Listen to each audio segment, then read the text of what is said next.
Hi hello ನಮಸ್ಕಾರ ಎಲ್ಲರಿಗೂ. ನಾನು Archana. South Indian famous dish ಎಲ್ಲರೂ ಇಷ್ಟಪಡೋ ಅಂಥ ಬಿಸಿಬೇಳೆಬಾತ್ ಹೇಗೆ ಮಾಡೋದು ಅಂತ ನೋಡೋಣ. ಪೌಡರ್ನು ಕೂಡ ಮನೇಲೇ ಮಾಡೋಣ.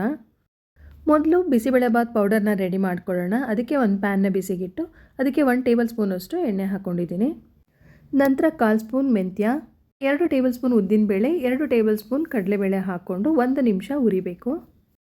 ಸ್ವಲ್ಪ ಕೆಂಪುಗೆ ಆಗ್ತಾ ಇದ್ದಂಗೆ 2 ಇಂಚು ಚಕ್ಕೆ, ಏಲಕ್ಕಿ, ಲವಂಗ ಹಾಕ್ಕೊಂಡು ಅದನ್ನು ಕೂಡ ಹುರ್ಕೋಬೇಕು.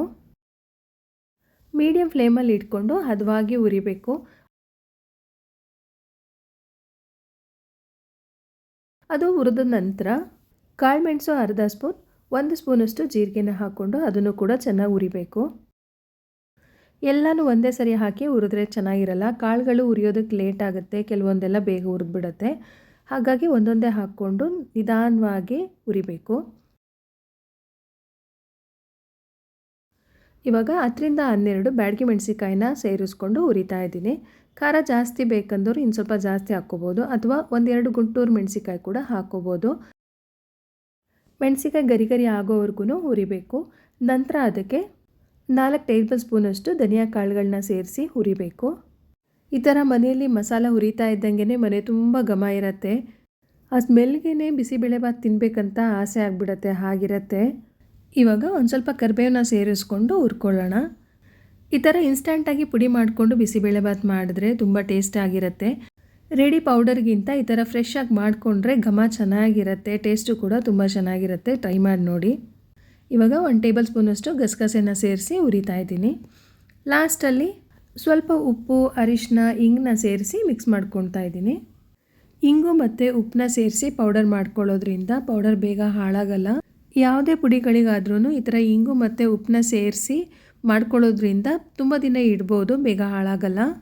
ಲಾಸ್ಟಲ್ಲಿ 1/4 ಕಪ್ಪಷ್ಟು ಒಣ ಕೊಬ್ಬರಿನ ಸೇರಿಸಿ 1 ನಿಮಿಷ ಫ್ರೈ ಮಾಡ್ಕೋಬೇಕು. ಒಣ ಕೊಬ್ಬರಿನೂ ಕೂಡ 1 ನಿಮಿಷ ಚೆನ್ನಾಗಿ ಹುರಿಬೇಕು, ಇಲ್ಲಾಂದರೆ ಪೌಡರ್ ವಾಸನೆ ಬರುತ್ತೆ, ಜಾಸ್ತಿ ದಿನ ಇಡೋಕ್ಕಾಗಲ್ಲ. ಎಲ್ಲನೂ ಚೆನ್ನಾಗಿ ಹುರಿದಾದ್ಮೇಲೆ ಇದನ್ನು ಪೂರ್ತಿಗೆ ತಣ್ಣಗಾದ ನಂತರ ಮಿಕ್ಸರಿಗೆ ಹಾಕ್ಕೊಂಡು ಪೌಡರ್ ಮಾಡ್ಕೋಬೇಕು. ತರಿಯಾಗಿ ಪೌಡರ್ ಮಾಡ್ಕೋಬೇಕು, ತುಂಬ ನುಣ್ಣಗೆ ಬೇಡ. ತಣ್ಣಗಾದ ನಂತರ ಒಂದು ಬಾಕ್ಸ್ಗೆ ಹಾಕಿ ಇಟ್ಕೋಬೋದು. ನೋಡಿ, ಬಿಸಿಬೇಳೆಬಾತ್ ಪೌಡರ್ ರೆಡಿ ಆಯಿತು. ಈ ರೀತಿ 2ರಿಂದ 3 ಸರಿ ಆಗೋವಷ್ಟು ಪೌಡರ್ನ ರೆಡಿ ಮಾಡಿ ಇಟ್ಕೋಬೋದು. ಏರ್ಟೈಟ್ ಕಂಟೈನರಲ್ಲಿ ಹಾಕಿಟ್ಕೊಂಡ್ರೆ ತಿಂಗಳವರೆಗೂ ಸ್ಟೋರ್ ಮಾಡ್ಕೋಬೋದು. ಇವಾಗ ಬಿಸಿಬೇಳೆಬಾತ್ ಮಾಡೋದಕ್ಕೆ ಒಂದು ಕುಕ್ಕರ್ಗೆ 1 ಕಪ್ಪಷ್ಟು ಅಕ್ಕಿ, 1 ಕಪ್ ತೊಗರಿಬೇಳೆನ 2ರಿಂದ 3 ಸಾರಿ ತೊಳೆದ್ಬಿಟ್ಟು 6 ಕಪ್ಪಷ್ಟು ನೀರನ್ನ ಸೇರಿಸ್ಕೊತಾ ಇದ್ದೀನಿ. ಅದಕ್ಕೆ ಸ್ವಲ್ಪ ಉಪ್ಪು, ಸ್ವಲ್ಪ ಎಣ್ಣೆ, ಅರಿಶಿನ ಸೇರಿಸ್ಕೊಂಡು ಜೊತೆಗೆ ಅವರೆಕಾಳನ್ನ ಸೇರಿಸ್ತಾ ಇದ್ದೀನಿ. ಸೀಸನ್ ಇರೋದ್ರಿಂದ ಅವರೆಕಾಳನ್ನ ಸೇರಿಸ್ತಾ ಇದ್ದೀನಿ. ಅದ್ರ ಬದಲಿಗೆ ಬಟಾಣಿ, ಶೇಂಗಾ ಕೂಡ ಸೇರಿಸ್ಕೋಬೋದು. ಜೊತೆಗೆ ಕ್ಯಾರೆಟ್, ಬೀನ್ಸ್, ಟೊಮೆಟೊನ ಸಣ್ಣದಾಗಿ ಕಟ್ ಮಾಡಿ ಸೇರಿಸ್ಕೊಂಡು 3ರಿಂದ 4 ವಿಷಲ್ ಹಾಕಿಸ್ಕೋಬೇಕು. ಇನ್ನೊಂದು ಕಡೆ ಒಗ್ಗರಣೆ ಮಾಡ್ಕೊಳ್ಳೋಣ. ಒಗ್ಗರಣೆ ಮಾಡ್ಕೊಳ್ಳೋದಕ್ಕೆ ಒಂದು ಪಾತ್ರೆಗೆ ಎಣ್ಣೆ ಹಾಕಿ ಎಣ್ಣೆ ಬಿಸಿ ಆದ ನಂತರ ಸಾಸಿವೆ, ಕರಿಬೇವು, ಈರುಳ್ಳಿನ ಉದ್ದುದವಾಗಿ ಕಟ್ ಮಾಡಿ ಸೇರಿಸ್ಕೊಂಡು ಬಾಡಿಸ್ಕೋಬೇಕು. ಈರುಳ್ಳಿ ಫ್ರೈ ಆದ ನಂತರ ಕ್ಯಾಪ್ಸಿಕಮ್ನ ಉದ್ದುದವಾಗಿ ಕಟ್ ಮಾಡಿಕೊಂಡು ಸೇರಿಸ್ಕೊಂಡು ಅದನ್ನು ಕೂಡ 1-2 ನಿಮಿಷ ಬಾಡಿಸ್ಕೋಬೇಕು. ನಾನು ಕ್ಯಾರೆಟ್ ಮತ್ತು ಬೀನ್ಸ್ ಮಾತ್ರ ಬೇಯೋದಕ್ಕೆ ಹಾಕಿದ್ದೀನಿ ಬೇಳೆ ಜೊತೆಗೆ. ನೀವು ಇನ್ನು ನಿಮ್ಗೆ ಇಷ್ಟ ಆಗೋ ಬೇರೆ ತರಕಾರಿಗಳನ್ನ ಕೂಡ ಸೇರಿಸ್ಕೋಬೋದು. ಸೀಮೆ ಬದನೆಕಾಯಿ, ಬೀಟ್ರೋಟ್ ಕೂಡ ಉದ್ದುದವಾಗಿ ಕಟ್ ಮಾಡಿ ಸೇರಿಸ್ಕೊಂಡು ಬೇಯಿಸ್ಕೊಂಡ್ರೆ ಚೆನ್ನಾಗಿರುತ್ತೆ. ನಂತರ 1/4 ಕಪ್ ಹುಣಸೆ ರಸ, ಸ್ವಲ್ಪ ಬೆಲ್ಲನ ಸೇರಿಸ್ಕೊಂಡು ಮಿಕ್ಸ್ ಮಾಡ್ಕೋಬೇಕು. ಕುದಿ ಬರೋವರೆಗೂ ಮಿಕ್ಸ್ ಮಾಡ್ಕೊಳ್ಳಿ. ಕುದಿ ಬಂದ ನಂತರ ನಾವು ಮಾಡಿಟ್ಕೊಂಡಂಥ ಬಿಸಿಬೇಳೆಬಾತ್ ಪೌಡರ್ನ 3 ಟೇಬಲ್ ಸ್ಪೂನಷ್ಟು ಸೇರಿಸ್ಕೊತಾ ಇದ್ದೀನಿ. ನೀವು ಮಾಡೋ ಕ್ವಾಂಟಿಟಿಗೆ ತಕ್ಕನಾಗಿ ಪೌಡರ್ನ ಹೆಚ್ಚು ಕಡಿಮೆ ಹಾಕ್ಕೋಬೋದು.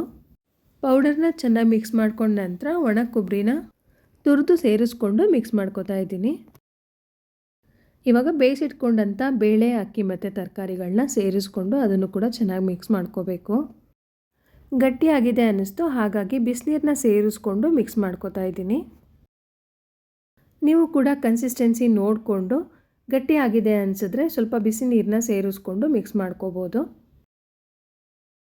ಇವಾಗ ಉಪ್ಪನ್ನ ಸೇರಿಸ್ಕೊಂಡು ಮಿಕ್ಸ್ ಮಾಡ್ಕೋತಾ ಇದ್ದೀನಿ. ಬೇಳೆ ಬೇಯುವಾಗಲೂ ಸ್ವಲ್ಪ ಉಪ್ಪನ್ನ ಸೇರಿಸ್ಕೊಂಡಿರ್ತೀವಿ, ನೋಡಿ ಹಾಕ್ಕೊಳ್ಳಿ.